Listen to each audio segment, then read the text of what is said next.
안녕하십니까. 오늘 강의 주제를 맡게 된 순천향대학교 부천병원 이비인후과 박기남입니다. 네, 저는 이 그림에서 나오는 이 순천향대학교 부천병원에서 근무를 하고 있습니다. 제가 주로 하는 수술이나 아니면 주로 보는 환자분들은 이 두경부 암 환자분들이고, 이비인후과는 다들 아시다시피 귀, 코, 그리고 목 이렇게 나누게 됩니다. 그러면은 코에 암이 생기면 비과로 갈지 아니면은 두경부로 갈지, 이거는 각각 병원마다 다른데요. 저희 병원에서는 두경부외과에서 주로 환자분을 치료하고 있습니다.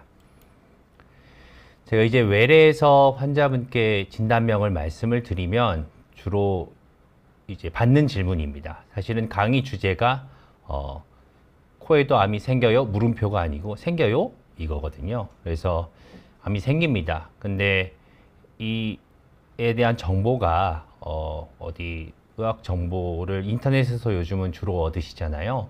그런데 인터넷에도 그렇게 많이 나와 있지는 않고, 우리 의학 채널 비욘디에서도 많은 두경부외과 선생님들이 다양한 두경부 질환에 대해서 설명을 해주셨는데, 코에 대해서는 내용이 조금 없는 것 같아서, 그래서 제가 오늘 주제를 선정해서 말씀을 드리는 겁니다.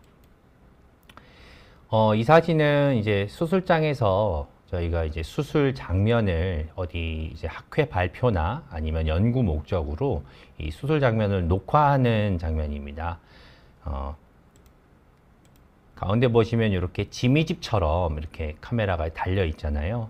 그래서 이 사진을 왜 보여드리냐 하면, 제가 의사 면허를 따고 3월에 이제 이비인후과에 평소에 관심이 많아서 3월에 이제 이비인후과 인턴을 돌게 됐습니다. 수술방에 들어가게 되는데, 들어가서 저에게 미션이 주어졌어요. 첫 번째 미션이 굉장히 중요한 미션이었는데, 그게 뭐냐 하면, 이 카메라 화면 안에 수술하시는 분의 머리가 보일 경우 머리라고 외치라고 미션을 받았습니다. 그래서 왜 그런가 봤거든요. 그런데 제가 공공연하게 3월에 두 분의 환자, 같은 질환의 수술을 동영상을 녹화를 하시더라고요, 교수님께서. 그래서 이게 굉장히 많은 수술이구나라고 알고 그러니까 이해를 하고 있었는데, 그 이후에 전공의를 할 때는 사실 그렇게 많지 않았었습니다.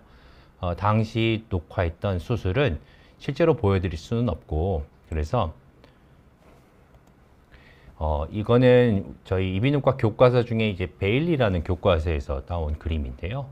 보면 얼굴에 절개를 하고 요 상악동이라고 코에 생긴 암을 뼈와 같이 절제를 하는 수술이었습니다.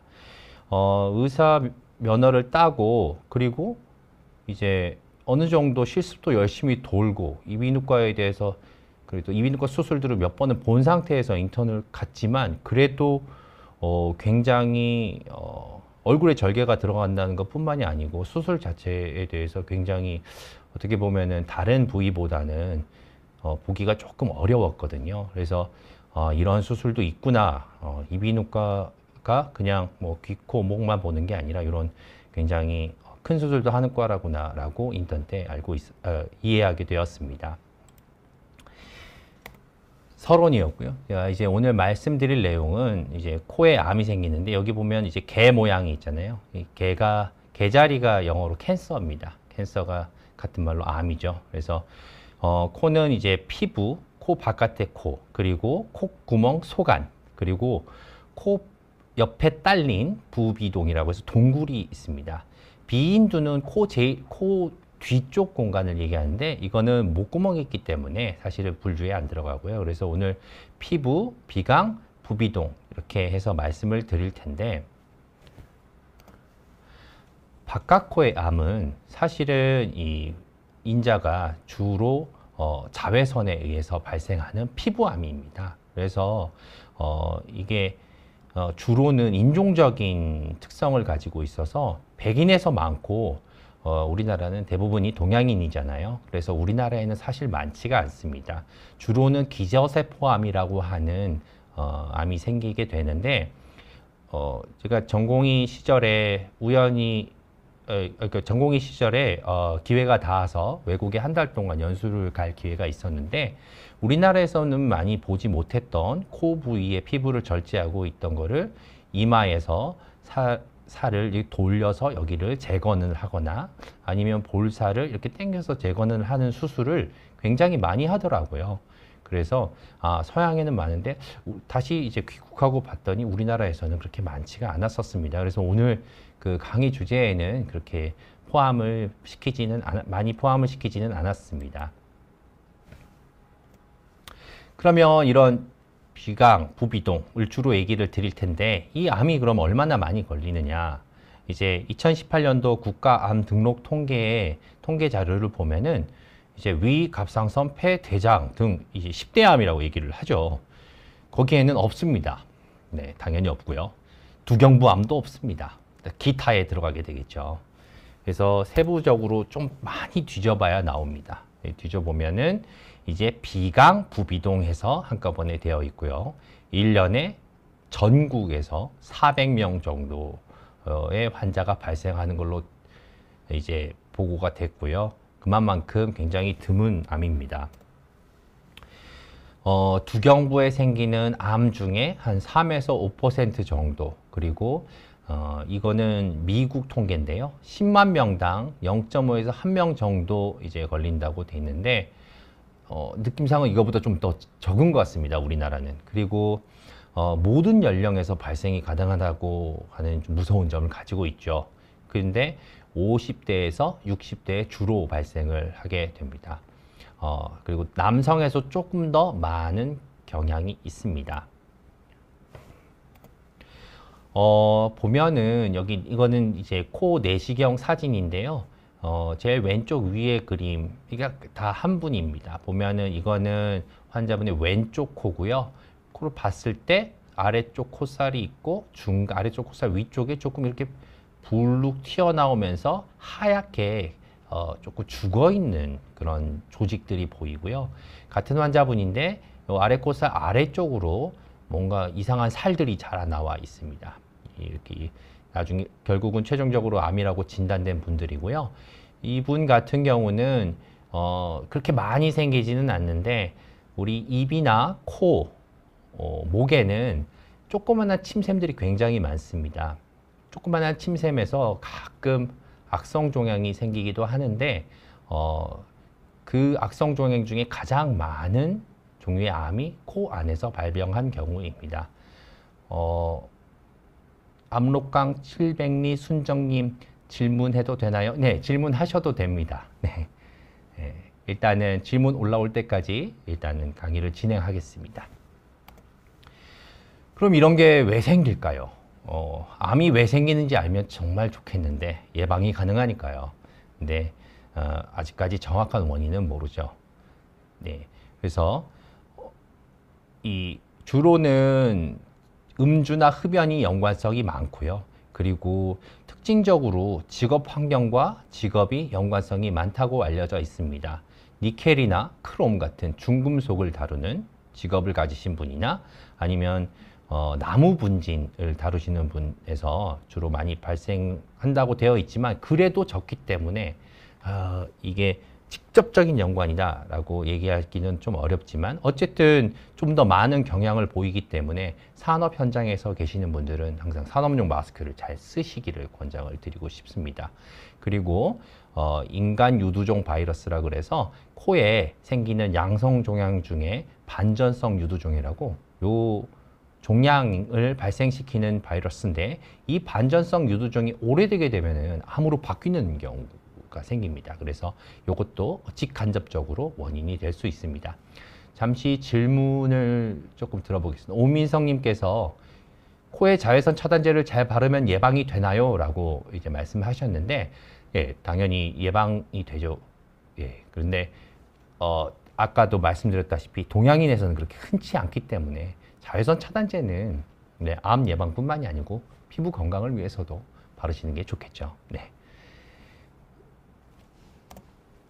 주로 코의 어느 부위에 많이 생기는지에 대해서 말씀을 드리면 이게 조금 애매한 게 이게 진단이 늦다 보니까 워낙 조금 큰 상태로 오십니다. 그러면은 이 암이 여기서 생겼는지 저기서 생겼는지 이렇게 애매모호한 경우들이 많이 있거든요. 하지만 어떻게든 이렇게 분류를 좀 해보면 이제 상악동이라고 뺨 안쪽에 있는 동굴 거기가 이제 제일 많고요. 그 다음이 이제 코 구멍 속 비강 20% 정도, 그리고 콧구멍 그 속에 이제 사골동이라고 해서 조그마한 동굴들이 있거든요. 거기에서 한 15% 정도 발생한다고 보고가 되고 있습니다. 그러면 이런 무시무시한 이 질환을 어떨 때 의심을 할 수 있을까요? 라고 이제 질문이 올 수가 있잖아요. 그러면은 증상들이 보면은 코막힘, 통증, 코피, 부종, 붓는 거죠. 콧물, 눈물, 보면은 대부분 그냥 감기 좀 걸리거나 아니면 축농증이 있거나 그래도 다 있는 증상들이거든요. 그럼 이 증상이 있으면 다 암이냐? 그건 아닙니다. 왜냐하면 증상이 굉장히 비특이적이기 때문에 증상으로 암을 의심하기는 어렵습니다. 이 아래에 있는 입천장에 뭔가 같이 있고 또는 두 개로 보이고 뺨의 감각이 좀 떨어지는데 아니면 보이는 게 그러니까 시력이 저하가 된다든지 목에 혹이 만져진다든지 이러면 이거는 조금 많이 진행된 상태에서 발생하는 증상이거든요. 그래서 이런 경우에는 특히나 이제 좀 빨리 병원을 방문하셔야죠. 압록강 700리 순정님께서 평소 코가 약하고 기저질환이 있는 사람은 더 걸리기 쉽나요? 사실은 암의 원인 어렵죠. 코가 약하다는 표현은 사실은 주로는 이제 비염 아니면은 이제 부위동염이 주로 많이 가지고 계신 경우들이 많은데, 기저질환이라고 하면 기저질환이라기보다는 아까 얘기했던 코의 그런 양성 종양 있잖아요. 그거는 이제 암으로 바뀔 수가 있으니까 그거는 조금 위험이 있어서 치료를 받으셔야 됩니다. 하지만 이제 비염이 있다고 해서 코 안에 암이 많이 생기고, 비염은 굉장히 많잖아요. 그리고 특히 저도 알레르기성 비염이 있거든요. 하지만 그렇다고 해서 이게 더 위험하다고 그렇지는 않습니다. 또 핑구님께서 코 안에 혹 같은 게 생겨서 아프다고 하시는데 병원에서는 안 보인다고 치료를 못 받았습니다. 지금은 혹이 더 커지고 더 아픈다고 하시는데요. 단순한 물혹일 가능성이 더 크겠죠? 라고 여쭤보셨는데, 뼈 쪽에 붙은 살에 혹 같은 게 있다면은 제일 많은 거는 축농증 중에 이제 코에 물혹 같은 게 생기는 축농증이 있습니다. 용종이라고 하는데요. 그게 이제 더 커진다고 해서 사실은 통증과 연관성은 조금 떨어지거든요. 그래서 이거는 저희가 항상 암 환자를 볼 때 어떤 입안의 병변이든 어디든 다른 뒤의 병변이든 진행되는 통증에 대해서는 항상 경각심을 가지고 진료를 합니다.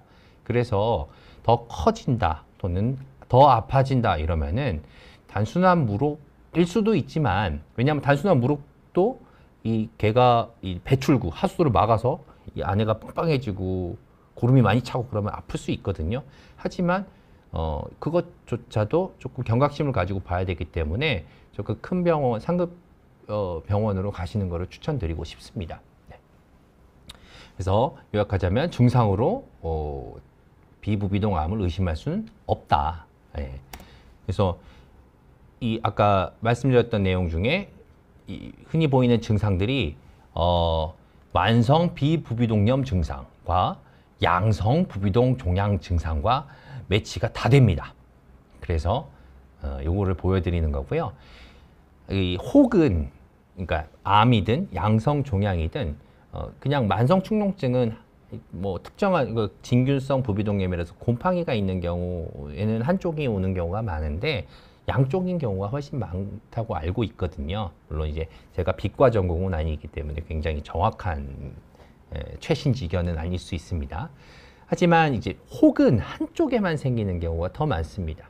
그러니까 보면 양성 부비동 종양 증상부 한쪽 코막힘이잖아요. 한쪽. 그러니까 한쪽에 뭔가 있다면은 조금 유심히 봐야 되는 거죠, 환자분을. 그래서 병원 가면 이제 딱 보고 암입니다 이렇게 진단해 주느냐? 그렇지 않습니다. 딱 보시면 이 사진은 뭐 비전문가 그러니까 전문가가 보더라도 헷갈리는 사진들입니다. 용종을 동반한 부비동염 이렇게 이게 아이고 좀 가렸는데 이게 덧살이거든요. 용종. 그러면 다음에 이제 반전성 유두종이라고 해서 아까 말씀드린 양성 종양, 양성 그냥 혹 이렇게 생겼고 이거는 암. 차이를 사실 저도 이제 강의 준비를 하면서 봤지만 육안적으로 다 구분이 잘 안 갑니다. 네. 그래서 네. 근데 이 암 환자에서는 입을 봤더니 이렇게 보면 여기가 블룩 올라왔죠. 이게 왼쪽 입천장인데 그럼 여기도 튀어나온 거 아니에요? 요거는 뼈입니다. 가운데에 튀어나온 경국에 딱딱한 입천장에 이렇게 튀어나온 거는 정상 소견입니다. 여기는 블룩한 거 이상한 거죠. 그러면은 이 딱딱한 입천장의 뼈가 녹았다는 겁니다. 이 밑으로 내려와서. 암이라는 거는 피하를 막론하고 갉아먹는 애죠. 자기를 갉아먹고 뼈도 갉아먹고 그래서 이렇게 갉아먹고 튀어나온 겁니다. 그래서 이 소견을 보고 암을 의심을 할 수 있는 겁니다. 그러니까 유심히 봐야겠죠. 이때까지 내용을 요약하자면 비부비동 암은 일단 드물다, 잘 없다. 증상도 애매모호하고 그러니까 이제 병원을 찾으시는 게 늦죠. 그래서 진행된 상태로 진단되는 경우가 많고 또 한 종류만 생기는 것도 아니고 굉장히 다양한 종류가 생깁니다. 그리고 얼굴 복잡하죠. 구조가 많고 작고 예 그리고 주변에 이제 눈도 있죠, 뇌도 있죠. 그리고 뒤쪽에는 씹는 근육들도 있죠. 그래서 중요한 부위들이 많습니다. 좀 그냥 생각해도 많이 어렵죠. 그러면 도대체 어떡하란 말이냐? 아까 잠깐 말씀드렸는데 코 불편이 한쪽만 불편하거나 아니면 뭔가 얼굴의 감각이나 어디가 불룩해지고 코 증상 플러스 그런 증상들이 있거나 보이는 게 좀 이상하다든지 그런 것들이 있으면 큰 병원을 방문해 보시는 게 좋을 것 같고요. 특히나 코 증상으로 한 2, 3주 이상 약을 먹었는데도 이게 영 시원치가 않다. 그러면 한 번쯤은 물론 이제 축농증 포함해서 한 번쯤은 조금 검사 같은 걸 받아보시는 거를 추천드리고 싶습니다. 그거는 이제 뭐 암 때문이 뿐만이 아니더라도 치료가 약을 먹었는데도 치료가 잘 안 되는 거는 뭔가 수술적인 처치가 필요한 경우가 많습니다. 그러면 병원 가면 어떤 검사를 하게 되나요? 궁금하시죠? 그래서 가면 일단 쳐다보겠죠. 내시경으로. 아까 보여드렸던 사진인데 이제 이 혹이 약간 뭐 좀 죽은 것 같은 허옇게 가피처럼 이렇게 앉아 있고 이가 튀어나와 있고 그리고 이 종괴 때문에 염증도 생기거든요. 그래서 용종이 가리고 있을 수도 있습니다. 그리고 얼굴 모양이나 감각, 입천장 모양 등을 쳐다보게 됩니다. 아수라님께서 내가 비염인 듯 축농증 증상이 있어서 환절기일 때 코가 막혀서 오트리빈을 자주 뿌렸더니 코 안쪽에 혹이 2개 생겼다고 하더라고요. 의사 선생님이 증상이 없으면 위험한 거 아닐 수도 있길래 더 자세한 검사는 아니지만 얼굴이 이상해지고 바로 누울 수 없고 그러던데 지금은 아예 코 막힌 증상이 없음. 코가 막히면 이제 많이들 찾으시죠. 오트리빈이라는 약을. 오트리빈이라는 약은 이제 비수축제인데 이거는 오래 뿌리시면 안 됩니다.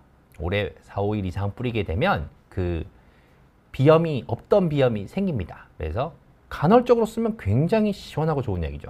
근데 계속 뿌리면 안 낫습니다. 그래서 그때 당시에 아마 코가 많이 부어서 이게 코가 많이 붓거든요. 그 비염이 생기면. 그래서 그러면은 혹이 2개 생겼다고 하더라고요. 근데 이게 정확하게 혹처럼 부은 걸 수도 있고 용종일 수도 있습니다. 근데 이후에 증상이 많이 좋아지셨으면 사실은 그거는 일시적인 현상일 가능성이 더 많고요. 어쨌든 오트리빈은 짧게 쓰면 굉장히 좋은 약이고 길게는 쓰지 마시라고 말씀을 드리고 싶습니다. 그래서 네, 사진 무섭죠. 근데 예, 압록강님 줄여서 말씀드리겠습니다. 사진은 무섭죠. 네.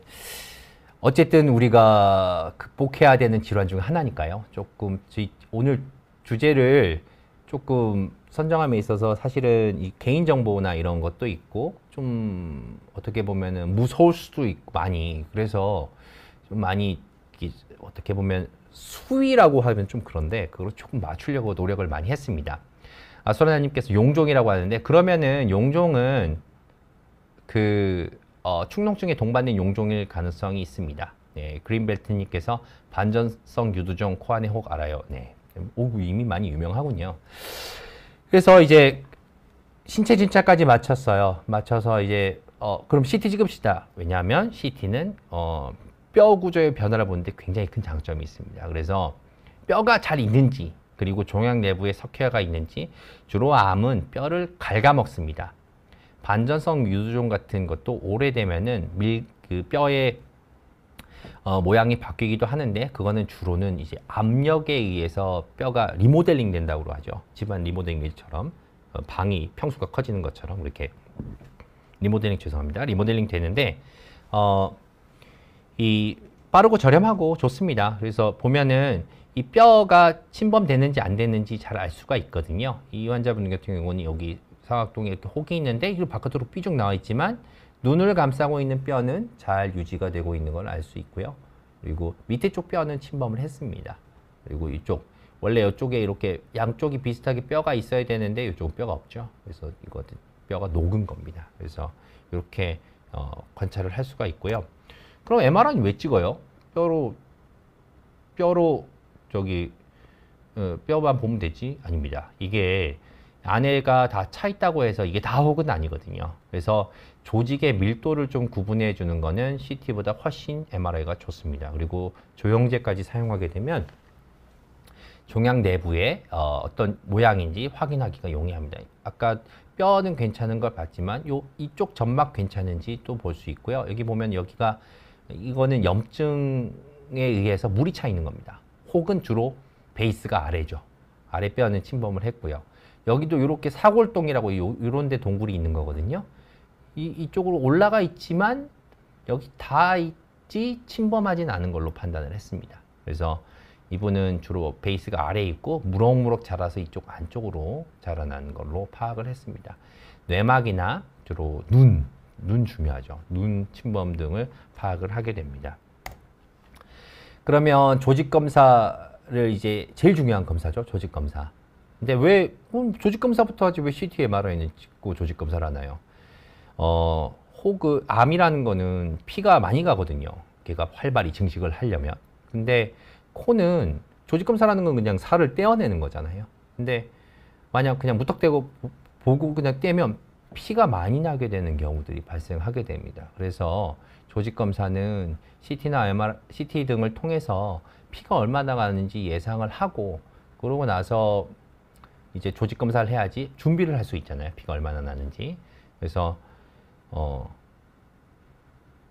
그렇게 영상학적으로 체크를 하고 나서 조직검사를 하는 경우가 많습니다. 조직검사는 국소마취 이렇게 코 안에만 있으면 그냥 보고 이제 제거를 해서 진단을 하면 되는데 이렇게 숨어 있는 경우들이 있어요. 속 안에 이쁘게. 그러면은 콧구멍으로 이렇게 들어가면 어려울 수 있잖아요. 뼈가 막고 있고 물론 이 뼈가 녹아 있을 가능성이 있지만 그래서 전신마취로 시행하는 경우도 많이 있습니다. 저는 국소마취보다는 좀 더 안전하게 수술방에서 하는 걸 선호합니다. 네, 아수라님께서 아까 오트립이 너무 많이 뿌려서 자극을 계속 줘서 생긴 거 아닌가 하는 혼자만의 생각을 했네요. 그 생각이 맞을 수도 있습니다. 네. 그러면 조직검사를 해서 진단이 나오면 어떤 종류가 있나요? 잘 보이지도 않으시죠, 이거? 뭐 엄청납니다. 예, 표로 쫙 있는데 이거 저도 다 못 외웁니다.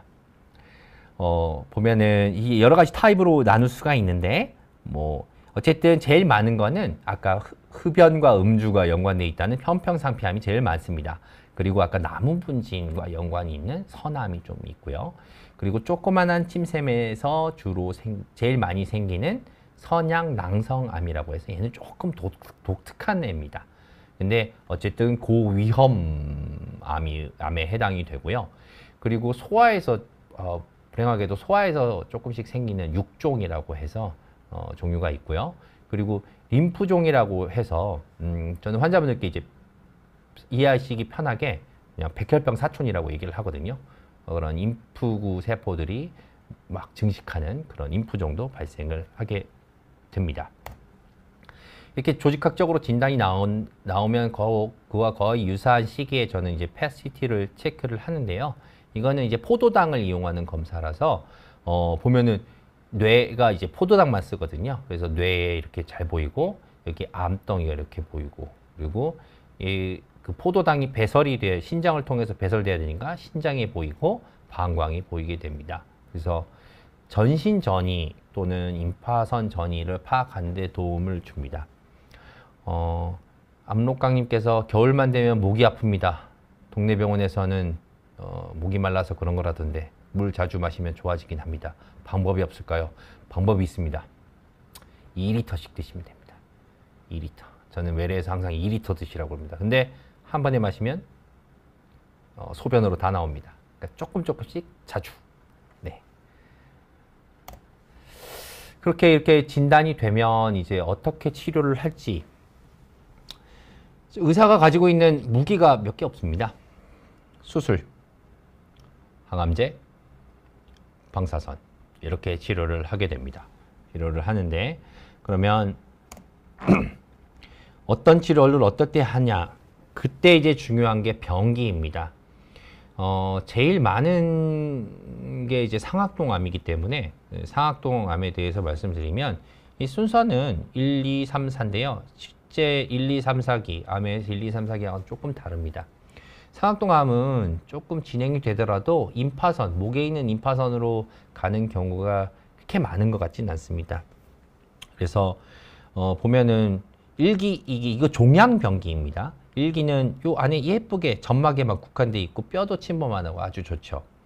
2기는 부비동의 뼈에 침범한 경우 좀 차 바깥으로 나갑니다. 3기는 앞으로 가고 뒤로 가고 위로 가고 코 안쪽으로 가고 4기는 피부까지 가고 눈으로 막 가고 뇌까지 막 다 가고 막 이렇게 좀 많이 확장된 경우 4기 B는 너무 많이 가서 수술이 안 되는 경우입니다. 4기 A까지는 어떻게든 수술은 고려해 볼 수 있지만 이렇게 넘어가게 되면 수술을 할 수가 없습니다. 네. 그래서 치료 방침을 결정하게 되는데 그 전에 아수라님께서 용종이 암이라고 친다면 그 증상이 발현될까요? 사실 턱관절 때문인지 코 용종 여파인지 얼굴 움직임이 부자연스럽거든요. 코 용종 때문에 얼굴 움직임이 부자연스럽기는 조금 어려울 것 같습니다. 암이면 그럴 수는 있는데 그러면 다른 부가적인 증상들이 생기겠죠. 계속 뭔가 코에서 노란 코 계속 나오는데 감각도 떨어지고 눈도 이상해지고 입으로 뭐가 튀어나오고 입도 잘 안 벌어지고 그런 증상들이 발생하게 되면 그때는 암이라고 생각해야 되는데 용종이면 사실은 얼굴 움직임은 이 표정이나 아니면 턱관절 움직임을 말씀하실 건데 이 얼굴 표정 근육은 안면신경이라고 그래서 여기 귀 쪽에서 나와서 이렇게 앞으로 이렇게 오거든요. 그런데 얼굴 감각은 눈 밑에 바로 여기서 나와요. 여기서 여기. 그래서 감각은 조금 신경이 다릅니다. 그래서 얼굴 움직임이 부자연스럽다는 것은 용종하고는 연관성이 조금 떨어질 수 있을 것 같습니다. 그리고 압록감님께서 아이고 감사합니다. 저도 감사합니다. 그리고 네, 경과 기간이 궁금 평균적으로라고 하셨는데 경과 기간은 개인마다 제가 외래에서 항상 드리는 말씀인데 암이 진단이 같은 거지 그 분의 병의 진행 경과가 어떨지는 사실은 시만이 한다고 저는 얘기를 합니다. 그래서 항상 오시면 아니 이거 언제 생긴 거예요? 라고 하시죠. 근데 언제 생겼는지 모르죠. 그 아수라님께서 코는 안 나오는데 나머지는 선생님 말씀한 증상이 다 있어요. 그러면 일단은 코 보시는 선생님께 가셔서 일단 진료를 보시고 그 다음에 CT 같은 검사는 한번 체크를 해보시는 게 좋을 것 같습니다. 네, 그리고 만약에 거기서도 조금 안 좋다 그러면은 뭐 추가적인 검사는 그때 진료 보신 교수님, 선생님들께서 판단하셔서 하실 테니까 믿고 맡기시는 게 좋을 것 같아요. 네, 고촌날다람쥐님 안녕하세요. 네, 그래서 이제 이게 뭔 영어로 막 이렇게 이렇게 막 어렵죠. 이게 뭔 얘기냐? 진단 이렇게 하고 치료 이렇게 하고 이렇게 하는 것이 아직까지는 좀 더 좋은 것 같더라라는 가이드라인입니다. 가이드라인은 이제 있죠. 그래서 이제 여기 보시면 여기 이렇게 이런 검사를 했어요. 그리고 제일 중요한 검사가 요 조직 검사, 이렇게 조직 검사에 따라서 치료를 선택하게 되는데 제일 많은 게 아까 이게 편평상피암이라는 겁니다. 그러면 1, 2, 3, 4 뭐 해서 선택을 하게 되고 조금 다른 애들이 있어요. 흑색종, 점이죠. 네, 무서운 점입니다. 육종, 인프종 이런 경우는 치료의 흐름이 아예 다릅니다. 그래서 이런 것들은 여기 가서 보세요 이렇게 안내를 주고 있죠. 그래서 아까 얘기했던 일단 편평상피암이 제일 많으니까 그거에 대해서 얘기 드리면 1, 2, 3, 4기가 거의 맥락은 똑같습니다. 우선 수술해라. 그리고 수술하면 그거를 뭐 버리는 게 아니고 그거 가지고 이제 조직 검사라는 걸 하죠. 주변은 어떻게 잘 떼졌는지, 혹이 어떻게 혈관을 먹거나 그런 건 없었는지 죄송합니다.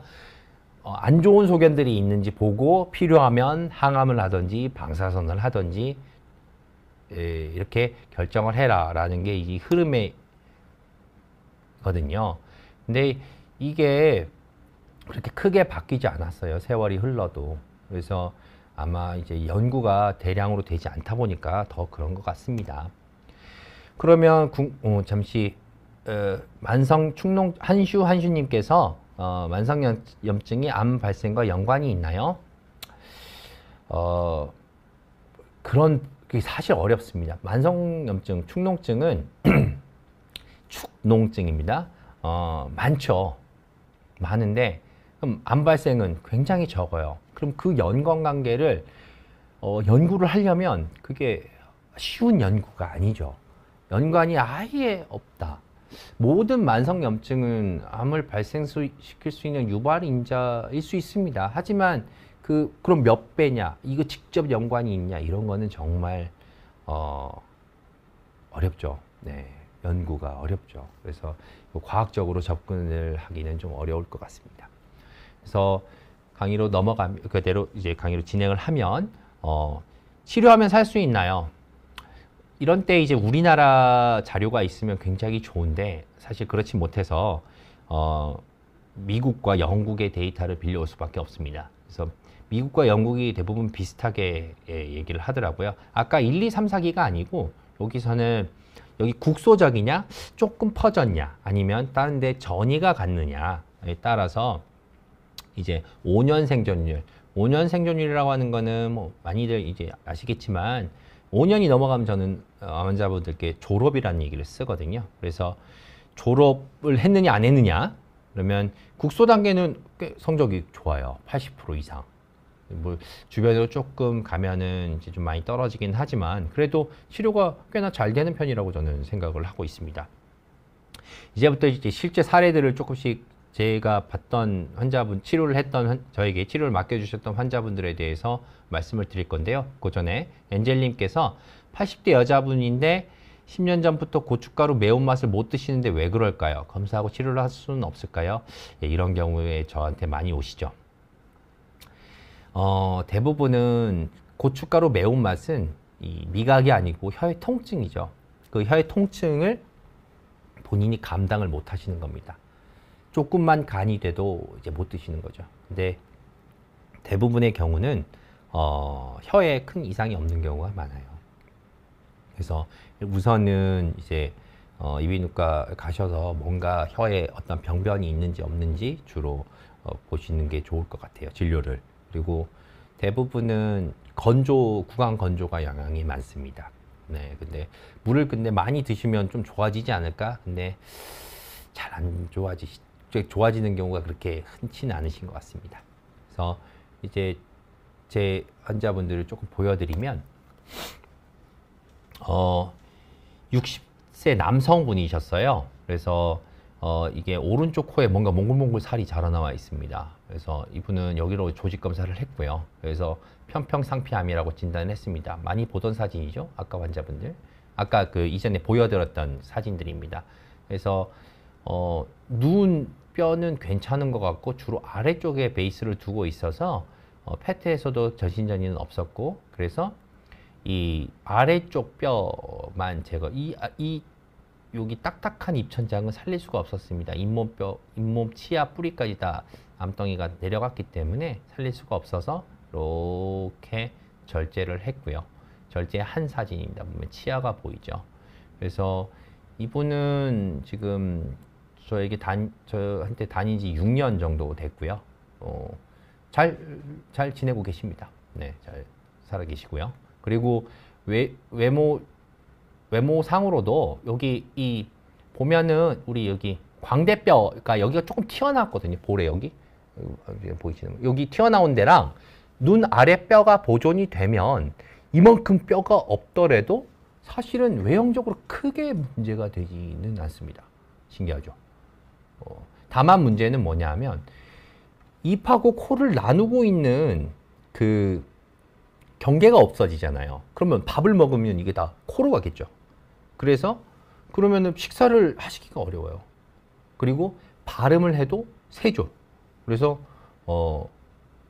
이런 경우에는 여기를 재건을 하는 수술을 하거나, 저는 이런 경우에는 재건하는 경우도 있지만, 저는 이제 이분 같은 경우는 이 보철 치과에다가 요 치아 모양과 딱딱한 입천장 모양으로 본을 떠서 이렇게 막아주는, 뺐다 꼈다 할 수 있는 보철을 해서 잘 지내시고 말씀도 잘 하시고 식사도 잘 하시고 계십니다. 고촌 날다람쥐님께서 제가 8년 전쯤에 부비동염 수술을 받고 무록을 제거했는데 재발 확률이 30%라고 하더라고요. 그렇죠. 부비동염 수술해도 재발하는 분들이 꽤 있죠. 정기검진을 받다가 안 간 지 꽤 오래됐는데 가봐야 할까요? 네, 가끔씩은 가세요. 네, 가끔씩은. 그리고 턱관절도 이비인후과에서 검사 가능한가요? 주로 턱관절을 주로 보는 게 이제 치과에서 구강내과라고 있습니다. 거기서 이제 많이 보시는데, 최근 이비인후과 선생님들도 많이 보시기는 하더라고요. 고촌 날다람쥐께서 저런 부분은 어떤 도구로 절제하나요? 네, 수술용 톱으로 합니다. 그리고 그리고 어려운 수술에 졸업하신 거죠. 근데 이분은 지내시다가 비인두암이 또 걸리셨어요. 수술했던 부위 저 뒤쪽에 코 제일 끝에 뭔가 또 혹이 생겨가지고 이게 뭐지? 이러고 봤더니 비인두암이어서. 근데 또 항암 방사선 치료 잘 되거든요, 비인두암. 그래서 잘 지내고 계십니다. 네, 그래서 그렇습니다. 네, 그래서 그렇고, 다음은 50세 여성분이세요. 마찬가지로 오른쪽 이게 이렇게 혹이 있는데, 이분은 보면은 뼈가 이쪽 이 하얀 게 뼈거든요. 혹 안쪽으로 뼈가 있어요. 그 코로 조직 검사가 안 됩니다. 이 뼈를 뚫을 수가 없거든요. 그냥 내시경 기구로는. 그래서 이런 경우에는 부득이하게 입술 안쪽에 잇몸 위쪽으로 절개를 해서 들어가서 조직 검사를 할 수밖에 없습니다. 그래서 그렇게 했는데 암이 나온 거예요. 조직 검사 당시 사진이고 이게 암덩이거든요. 문제는 이렇게 입술 절개를 하고 나면 우리가 절개를 통해서 이렇게 쓱 들어가서 암을 꺼내잖아요. 그러면 그 절개부터 암까지, 그 절개부터 그 암이 도달하는 길이 다 오염됐다라고 판단을 합니다. 그래서 추후에 제가 절제할 때는 여기 사진 보면 이 치아가 있고 잇몸이 있는데 여기 있는 연부 조직들을 꽤 많이 절제를 할 수밖에 없었습니다. 그래서 이분도 이제 눈은 괜찮아요. 눈뼈나 이런 데는 괜찮고 주로 아래쪽에 이렇게 있어서 절제를 했고요. 이따가 이분은 상처 사진을 보여드릴 겁니다. 지금 4년 정도 되셨고 잘 지내고 계십니다. 다음은 이제 76세 남성 환자분 더 진행된 경우인데요. 보면 혹이 이렇게 있는데 이게 뼈가 아니고요. 혹 안에 이렇게 뼈가, 그러니까 석회화가 이렇게 막 있고 있는데 혹이 뇌로 갔어요. 눈으로도 갔고. 그래서 이런 경우는 수술로 완전한 절제가 어렵기 때문에 다른 치료를 고려를 해야 됩니다. 그래서 이분 같은 경우는 그래도 컨디션이 좀 정정하셔서 그래서 항암 방사선을 진행을 했고, 다행히 이분은 2년째 잘 지내고 계십니다. 이렇게 받고 나서 여기가 펑 비죠. 암세포들은 이제 치료로 없으니까 이렇게 펑 비죠. 근데 잘 지내시는 거 보고 치료가 상당히 잘 됐다. 이대로만 유지하셨으면 좋겠다라는 생각을 하고 있습니다. 사실 이분이 조금 무서운 경우예요. 혹이 있는지 잘 모르잖아요. 이분은 눈 안쪽에 이제 눈물이 배액되는 하수도 쪽에 이제 뭔가 불로 올라오고 고름이 차고 그래가지고 안과로 먼저 가셨던 할머니인데, 안과에서 사진을 찍었더니 아래 코살 안쪽으로 이렇게 뭐가 있어요. 그래서 여기가 이제 눈물이 나면 콧물도 나잖아요. 눈물의 하수도는 이쪽으로 나옵니다. 그래서 거기가 막혀서 이제 눈물관에 문제가 돼 있었던 건데, 보니까 악성 흑색종이었어요. 이게 제가 절제를 한 모습인데, 여기 이제 조금 검게 이렇게 점이 있죠. 흑색종 중에서 이제 점막에, 그러니까 피부가 아닌 점막에 생기는 흑색종은 예후가 굉장히 안 좋습니다. 이분도 수술하고 나서 한 6개월에서 9개월 정도 했던 것 같습니다. 잘 지내시다가 재발해서 결국은 이제 돌아가셨는데 참 안타깝습니다. 이분은 또 54세 여성분인데, 입 안에 여기 입 천장이 불룩 올라온다고 그래가지고 이제 외래로 오셨어요. 코도 좀 이상하대요. 얼굴 감각도 좀 이상하고. 근데 코를 봤더니 그냥 건조하고 콧살이 많이 부어있고 이 정도고, 혹이라는 거는 잘 안 보여요. CT를 찍어봐도 그냥 콧구멍이 이렇게 까만 게 공기입니다. 막혀 있고 약간 볼록하고 그 정도지 뭐가 이렇게 막 혹으로 보이진 않는데, 여기서 이제 조직 검사를 했죠. 그래서 이걸 점막은 괜찮아 보여서 점막 속에서 병변이 있겠구나 싶어서 이렇게 열고 조직 검사를 했는데 뭐가 안 나와요. 조직 검사 결과가 보통 한 일주일 정도 걸리거든요. 조직 검사 후에 결과가 안 나와서 다시 한번 또 보자 해서 봤더니 여기 코에 이렇게 혹이 보입니다. 그래서 다시 조직 검사를 했더니 NKT 세포 림프종, 어렵죠. 네. 이러한 질환으로 이제 항암 치료를 받으셨고, 이분도 다행히 잘 지내고 계십니다. 외래 자꾸 오시면 항상 웃으시는 분인데, 보면은 얼굴 수술하는데 그러면은 수술하고 상처가 생기는데 막 보시면 이 사진은 퇴원할 때 찍은 사진이에요. 퇴원하면 수술한 지 얼마 안 됐던 거잖아요. 눈 밑으로 절개를 했어요. 코 따라서 절개했고 이렇게 절개를 했어요. 지금은 거의 안 보여요. 이분은 눈 아래에 있는 뼈를 살릴 수 있었고 광대뼈에 튀어나온 융기를 살릴 수가 있어서, 물론 이제 보철도 끼셨죠. 그랬더니 삼축에서 받아주니까 거의 안 보이세요. 잘 보이죠? 지금은 까맣게 수술한 지 얼마 안 돼서요. 압록강님. 하지만 지금은 잘 모르세요. 그래서 얼굴이라 막 수술하기가 두려워서 피하시는 분들도 있는데 그러지 않으셔도 될 것 같다.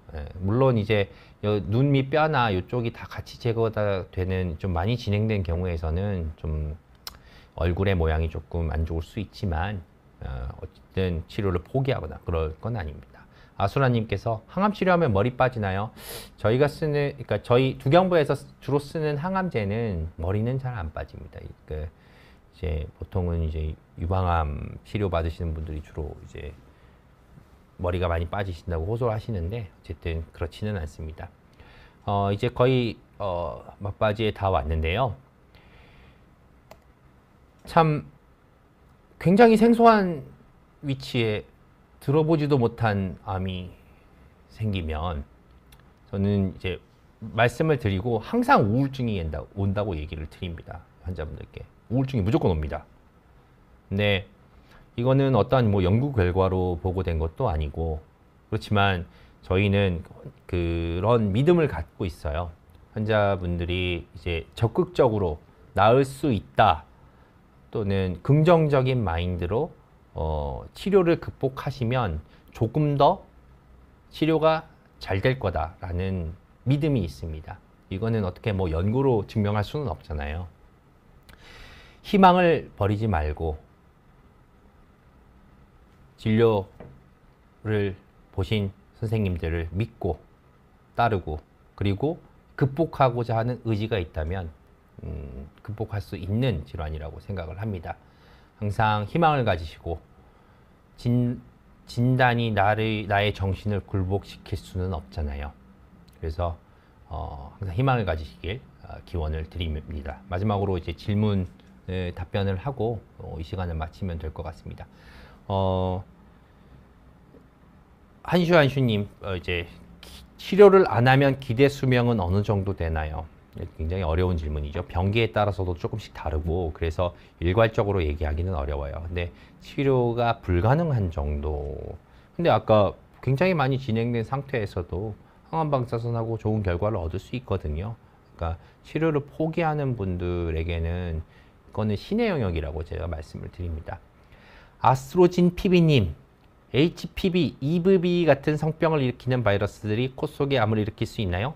아까 HPV는 이제 인간 유두종 바이러스라고 해서 성병의 일환으로 잘 알려져 있는데 그거는 양성 종양의 발생을 일으킬 수 있고 그거가 오래되면 암이 될 수 있죠.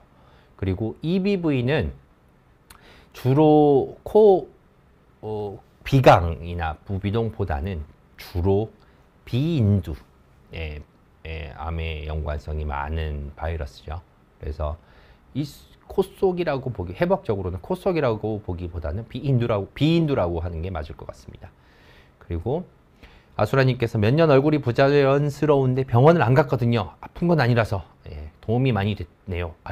제가 감사합니다. 이렇게 저도 이렇게 라이브는 처음이라서 굉장히 긴장하고 제가 발음을 어떻게 했는지 말을 어떻게 했는지 사실 잘 모르겠거든요. 그런데 이렇게나 이렇게 질문도 주시고 제 답변에 도움이 됐다고 해주시니까 오히려 제가 더 감사의 말씀을 드립니다. 네, 제가 더 감사하네요. 네, 제 시간도 거의 다 된 것 같고 그래서 제가 준비한 내용도 다 됐고요. 항상 긍정적으로 질환을 극복하는 그런 제 강의가 그런데 조금이나마 도움이 됐으면 좋겠습니다. 이상 순천향대학교 부천병원에서 근무하는 박기남이었습니다. 감사합니다.